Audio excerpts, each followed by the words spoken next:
So in this video, we're going to talk about filtering, sorting, and descriptive statistics. Okay? So here's our simple little data frame again. And now we're going to use filter, and it just pulls out the rows. Axis equals 0 means that we're going to be looking at rows. So it pulls out rows 1, 3, and 4. You can also filter on the columns by saying axis equals 1. Okay? So just a very simple way to filter things out. Now, let's say that we want to sort. Okay, so we're going back now to our original diabetes data set. Okay, and if we want to sort by age, here's what we do. We use this method, sort values by age. So you see here that age is in no particular order.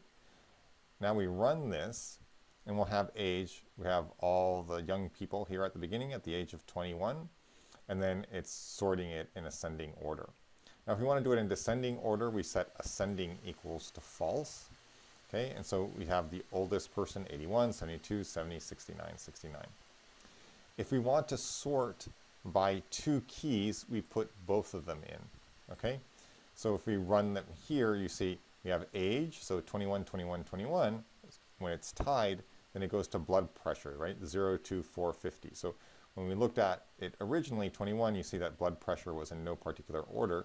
Now, blood pressure is also as the secondary key for the sorting. Okay, so this is how you can sort, and you see that we're capturing it in a new data frame. So the original data frame does not get sorted, but this new data frame is sorted. And finally, descriptive statistics. So here's how we get descriptive statistics for the entire data frame. We use this method called describe, and here's what it shows us. Here's the count, here's the number of rows. The mean is the mean value. So as we saw before, the mean value of glucose is about 120. Here's the standard deviation. Here's the minimum. So the minimum is a good way to capture values that may not make any sense. Okay, so some of these things don't make sense, like having a blood pressure of 0, I think doesn't make any sense.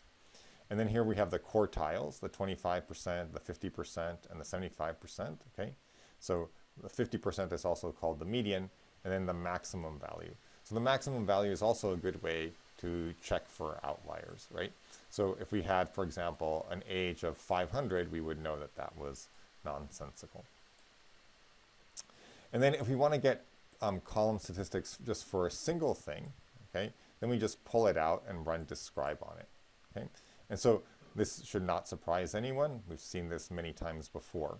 Okay, and so the pregnancies should just equal this. So 768, 3.8, and you see the exact same things. This is just a way of pulling it out. We want to find unique values, all of the unique values in age. Here's how we get them. So here's the values. This is useful for plotting very often. And if we want to find the number of unique values, we use n unique. So there are 52 unique ages. If we want to count the non-null values, will count everything that's not null. And now we have this great function called value counts, which will tell us how many people there are of each type. So it goes through and it looks at all of these unique values for age, and then it counts all the people who are 50 years old, 31 years old, etc. So we can tell here that of the people, there are 72 people who are 22 years old.